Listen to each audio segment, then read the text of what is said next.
Inclusion is not a favor we do for others. It's a reflection of the world we want to live in. Ajir Ashik. This is Audiobook Review. I'm your host, Jacob Shymanski. Red Szell, the host of My Life in Books, is on the show again because we left our last conversation unfinished. Let's put a bow on it. Red, we were talking about disability in fiction and how to do it right. How's it going, friend? Very well. You, Jacob? I'm doing all right, man. I think last time we left off, we presented a lot of books that were good and bad examples of representation of disability in fiction. We can do more. And I think it's important to give examples because it's easy to just say, write realistic characters, but it's important to give examples so that people can synthesize like what we mean when we say bad representation, what we mean when we say, oh, I really liked the portrayal and realistic representation of disability here. Yeah, absolutely. I think you've hit the nail on the head. The character has to be a character in and of themselves, and it is just one of their characteristics that they have a disability. And that, I think, is the mark of a truly well thought out disabled character. Okay, it can be and sometimes is part of the plot device that character has a disability. I've done it myself in my detective novel. The fact that my blind detective used his ears more than his eyes meant that he was able to spot a clue that other people didn't pick up upon. I'd like to think it was an authentic portrayal because it was certainly authentic to my experience, but it certainly wasn't something that was bolted onto a character just to sort of leap onto the equality, diversity and inclusion type of bandwagon. And I do fear that quite often we will just find a character who's got a random disability chucked in there, rather like, a few years ago, you would just have characters of different ethnicities popping up in TV programs just for tokenism. And I think, that was shouted down at the time, and we have to be wary that the same can be being done for people with disabilities now in all forms of media. And the way to get away from those accusations of doing it for DEI reasons and tokenism is to write just compelling characters, like you would any other character, regardless of whether or not they have a disability. Quick sidebar. You wrote a book, Red? You want to plug that one real quick? Could do. I mean, it is in the Sealer Library. They both are. There's a book called Blind Trust, which I published in 2011, which is a kind of detective story that could happen next door to you.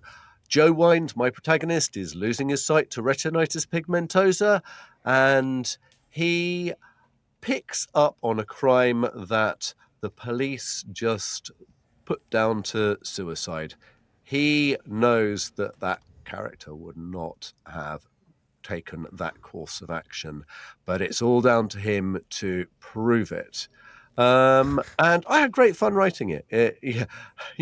Why did I write it? Because actually I felt that there weren't enough authentic portrayals of what it was to be in those shadowlands between having had sight and having no sight at all. And I was very much at pains to say, blindness isn't just total darkness. Blindness in later stages of degenerative eye diseases is a kind of it's like looking through a keyhole into a smoke-filled room that only has a very low wattage light bulb. It's shadows and flashes and indistinct outlines of things. And I was very much at pains to do that because I just got fed up with being asked the same questions by people. And it's interesting that you answered those questions in a fictional story. I'm assuming still engrossing as a murder mystery type story. Yeah, very much so. I mean, funnily enough, I did kind of think that crime was possibly the best place to write a story about being robbed of your sight. But I thought it had to be entertaining. I've written a book about being a blind climber, which is a lot more factual. And it's been interesting to see how people found it easier to engage with a fictional story. Um, Although, obviously, I suppose the climbing thing did have quite a lot of technical terms in there, so maybe people didn't want I to hear mean, it. that's one of the beautiful things about fiction, period, is that it doesn't come with the same baggage as nonfiction. If you're trying to transfer a message, make a point, if you're doing it in nonfiction, it's always going to be more preachy, more patronizing than if you were to do it in fiction. Because in fiction, it's more subtle, and because you take in the story from somebody's point of view. I think we can end the sidebar there. I want to explain why good portrayal of disability matters and affects people with disabilities. Because as a blind person, when I meet someone new, statistically speaking, I'm most likely going to be the first blind person they meet. And they have a way better chance of having seen or read about blind characters in fictional stories mainly, meaning that fake blind people inform able-bodied folk way more than actual people with disabilities. How wild is that? Like, that's why inaccurate portrayals are genuinely harmful. It's I don't know if this is something that you've realized, but have you ever had somebody come up to you, Red, and say something that made you realize you learned that in a movie, didn't you? Oh God, yes. I mean, the classic is the scent of a woman thing of, do you want to feel my face? She's like, no, I do not want to feel your face. And people, of both sexes can be quite disappointed that they're actually genuinely surprised. I don't judge people by what they look like. I judge them by what comes out of their mouth, generally. And I think people tend to be, you tend to get a more accurate impression of people if you go beneath the surface of the skin, because I'm listening for their character, for how they hold themselves. I'm not, I'm not going, because we can all be wrong-footed by somebody who is extraordinary looking in one way or another, and we can be distracted by appearance. I certainly remember being so in the past, but it's actually very difficult to portray yourself as somebody who you're not in a 20-minute conversation. What you're trying to hide will usually come out. I could tell that Bill Clinton was lying from the way he portrayed himself when he was talking about Monica Lewinsky and saying, I did not have sex with that woman. It was Did just so obvious. Did anybody believe him though? You're saying that because you were blind, you But could people see were going, past oh, certain deceptions. yeah, but people, oh, yeah, but he looked like he was telling the truth. Yeah, right. I don't He know. didn't Maybe sound like he it. didn't sound like it. He sounded like a little boy who'd been caught out. And, I remember saying to my wife whilst we were listening to it, he's lying through his teeth. And she went, well, I'm not so sure. She's like, well, I think he is. And Wow. yeah, I could always tell if my kids were telling fibs when they were little because they just sounded different. Fibs. You always pull out the wildest words, right? This is why I love having you on the show. So what you're pointing out is that there are intricacies to the experiences of being disabled. And there was a term I heard recently that it has to do with writing characters. It's called the Flanderization of characters. I don't know if you've ever heard of this. No. Flanders, like Ned Flanders from The Simpsons, Oh, in later right. seasons became like a caricature of himself, where his only character trait was that he was an uppity Christian guy who was always in a good mood. Yeah. There was nothing else to him. That can happen to characters with disabilities where they become, like we mentioned in the previous conversation that we had, exclusively a target of pity, a subject of of derision, just or like a symbolic gesture of like God's curse or something like that. And you have to be careful to portray people with disabilities with the intricacies that we really do have, like everybody else. Yeah, I mean, I remember, I think the first blind character I ever really sort of came across in proper literature was the character of Gertrude in the Pastoral Symphony, or La Symphonie Pastorale by Gide, which we had to study at school in French. And she was absolutely this object of pity who'd been saved by the pastor, and poor Gertrude can't see, but and he lavishes all his charity and his love on her, and we get to see that whilst she is physically blind, he is actually morally and self-awareness blind. And it's a bit on the nose. Yeah, and it's so much compare and contrast. And I remember just thinking, this girl is just so two-dimensional. It's a beautiful story. It's very, very nicely written, but she was just so two-dimensional. And she was absolutely there as an emblem of naivety and pity and charity. And guess what? She gets her sight back at the end of the as if it's like her redemption, her prize or something. Absolutely. I'm not going to give any spoilers, but I mean, I think the only accurate thing about that portrayal was she's no happier when she gets her sight back. In fact, she's less happy. And I think one of those things that I find infinitely annoying with portrayals of blind people in books is when they do get their sight back, these characters are living life as a sighted person immediately. And it's very rare for a book actually to go, and that's when their troubles started, because they had to learn how to be a sighted person, either again or for the first time. And it's very rare to find a portrayal of that in fiction.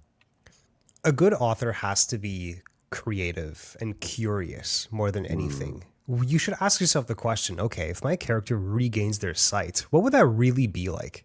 Would you, like, I don't know about you, Red, but if I gain my sight back, I don't think I would just be like, all right, back to normal. Here we go. As if like everything was back to normal. Like that would be, I wouldn't say traumatic, but like that is not a trivial thing to adjust to. But I digress.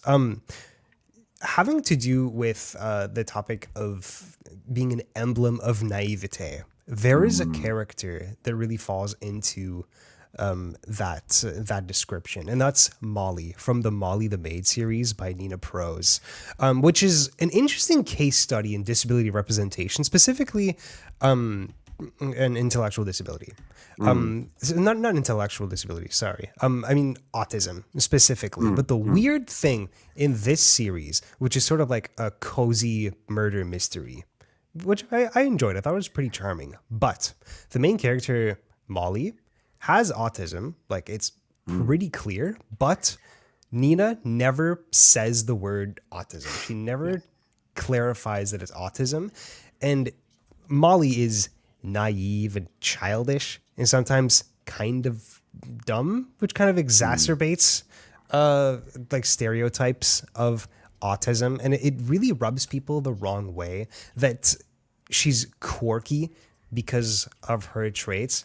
But like people just find it icky to use autism as a vehicle for injecting quirkiness in a character. Yeah. No, I remember when I was working at RNIB, we had a book called The Colours of B. Larkham's Murder, where the main character, young boy in his teens, was both autistic and had something called prosopagnosia. He couldn't recognize people's faces, it's quite a rare thing. But it's something I know a lot about because there's a family member of mine who's got prosopagnosia. And I remember reading this book and actually thinking that is a fantastic portrayal of exactly what it's like to have prosopagnosia. But the character was quite deliberately annoying and insistent, and it was it was just a bit overplayed, and I had a nice conversation with the author. I think she did it. She set out with very, very good intentions, but I got the impression that the publisher had wanted to make this character more quirky, and so pushed the author in that kind of direction, very much on the heels of the curious incident of the dog in the nighttime, which also had an autistic character from a couple of years beforehand. And this is what I was talking about jumping on the bandwagon, that actually, you know, a bit like when a boy band gets to the top of the hit parade, then every single music company wants to get a boy band that's going to hit the top of the hit parade. I think this is a bit the same in publishing. You can get these trends which last about 5 years, and then you won't, have another blind or autistic character appearing in the books for a decade or two. So, in portrayals of disability, don't just do it because it's the trendy thing to do. Do it in an interesting way. I think one of the things is that, there is no right way of portraying disability in fiction. We're all so different. You sit 10 blind people down in a room together. We're all going to have a different perspective on what it is to be a sightless or restricted sight person in a sighted world. And we'll all have had very different experiences. Yes, there's a lot that we've got in common, but anybody who's sort of sitting out there to write a stereotypical blind person, deaf person, autistic person in a wheelchair, they're not going to do anybody any service by doing that. Pick a character who is just interesting. I loved All the Light We Cannot See, the book rather than the Netflix series, which that was a relatively authentic portrayal of the book. But the book is a lot more nuanced because Mary Law just so happens to be blind. She is a thumpingly good character. She is definitely the heroine of the book. And she is navigating a world that's made even more difficult for her by her loss of sight and by the presence of the entire Nazi army in Saint-Malo. And I'd love to know why Anthony Doerr chose to have a blind character in there, but actually it doesn't matter because she's just a great character.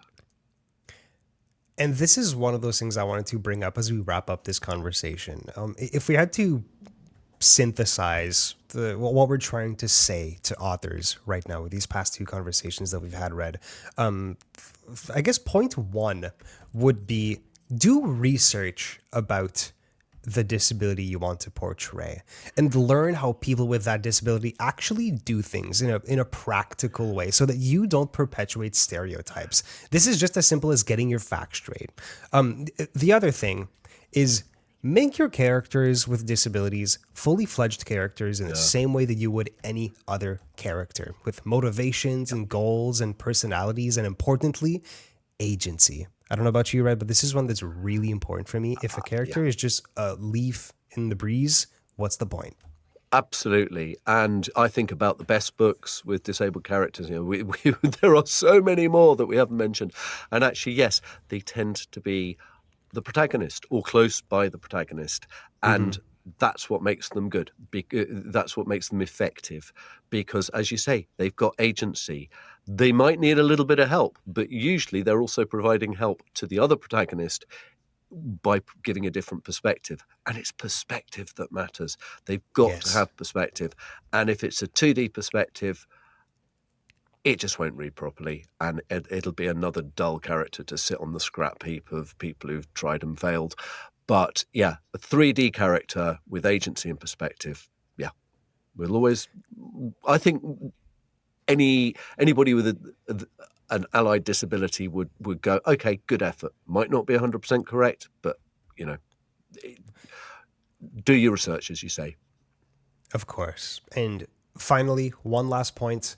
Ask yourself why you want to have a character with a character with a disability. You have to do it for the right reasons. Don't do it because your publisher wants you to. Or it depends how much they're willing to pay you. With that, I think we can tie off this conversation. I hope that we've at least illuminated authors who are listening right now on like how to do this right now. What our perspective as people with disabilities really is when it comes to reading characters with disabilities. Because there are more than we realize. Just more often than not, they just kind of rub us the wrong way, but they can and have been done correctly. Absolutely. Red, I wanted to share something with you and the listeners. A bit of a news story. We don't do this too often on the show here, but this is something that I care about a lot. I don't know if you heard about this, but about a year ago, Brandon Sanderson, a very popular fantasy author, came forward with, he kind of wanted to make a point and to bring attention to the fact that Audible takes an extremely high cut of every purchase that is made on their platform.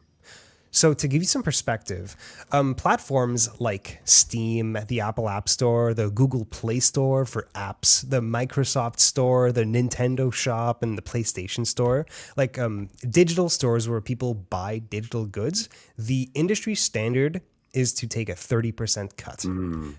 When you buy a video game from the PlayStation Store, PlayStation takes the 30% cut, the rest goes to the developer. Audible takes, at minimum, a 60% cut, which is twice the industry norm. Now, last year, when Brandon Sanderson came forward and brought this up, he managed to get into the room with Audible and negotiate higher royalty rates. Fantastic. This is a great story come last year. They said they're going to revise them and raise the rates. Okay, great. Now we got the details just a couple weeks ago.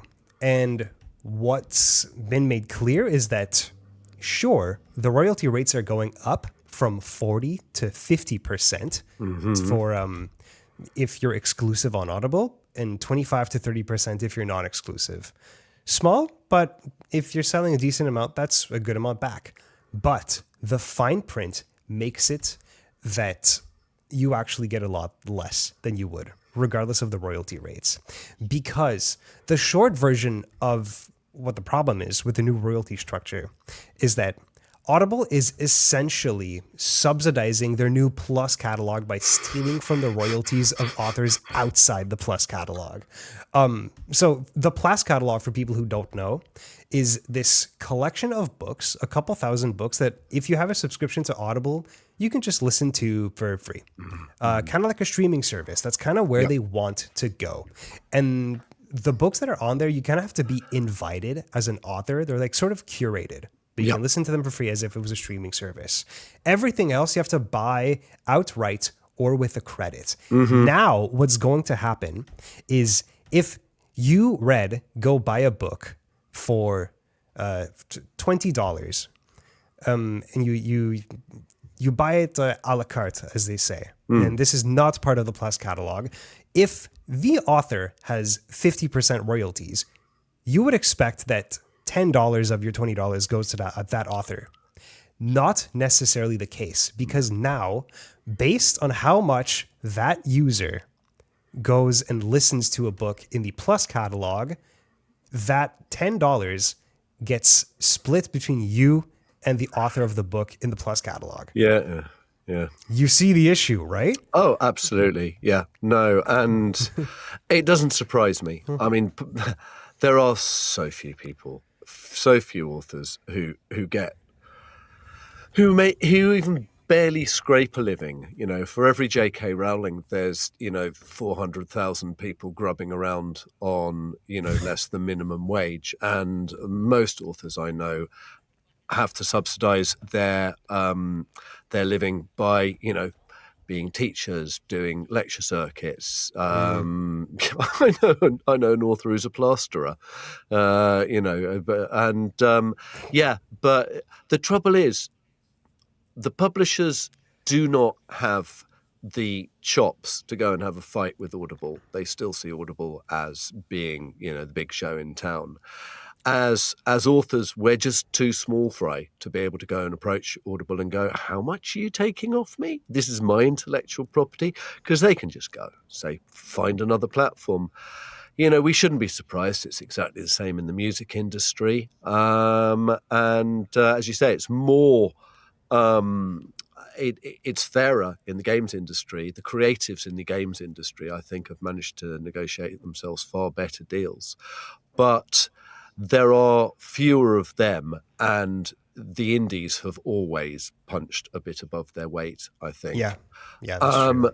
We are, until authors unionize and start trying to challenge the big publishers, I think it will just be forever thus. Well, the audiobook industry is getting bigger every year and has continued to have a projection that it will grow by like 10% every year for the next 5 years. That's very significant.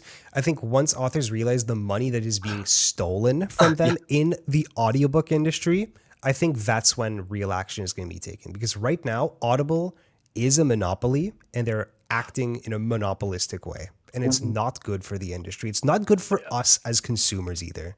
And we got to remember, it is actually still relatively early in the history. I remember Blind Trust being put up onto Audible and basically my publisher going, well, this is free money, Red. This is something you wouldn't have got 3 or 4 years ago. Be happy. And to be honest, the percentage looked pretty good in comparison to what percent of the cover price of a paperback copy you would get. It actually looked pretty generous. But as you say, once you look under the hood and see exactly how much money is being siphoned off for really just hosting a book that you have, you're giving it to them with, it's all edited, it's all properly proofed and justified, and you are basically just feeding it into their system and giving them. Yeah, what are they doing that's worth taking a 50% cut? It's I don't know. I can't answer that question. Red, there's a lot more to this story, and we will get we will bring the listeners more information on it as we move forward, because it is an ongoing situation. There are a couple big names that are getting involved in spreading the story. We're going to be talking about it more. Red, thank you so much, man. Jacob, as always, a pleasure. That was Red Szell. He's the host of My Life in Books on AMI Audio. You can find that show wherever you listen to podcasts. And that's all the time for this edition of AMI Audiobook Review. AMI Audiobook Review airs weekends at 1 p.m. Eastern on AMI Audio and repeats every 6 hours, and we're also available on all your favorite podcast platforms. I'm Jacob Shymanski. Thanks for listening.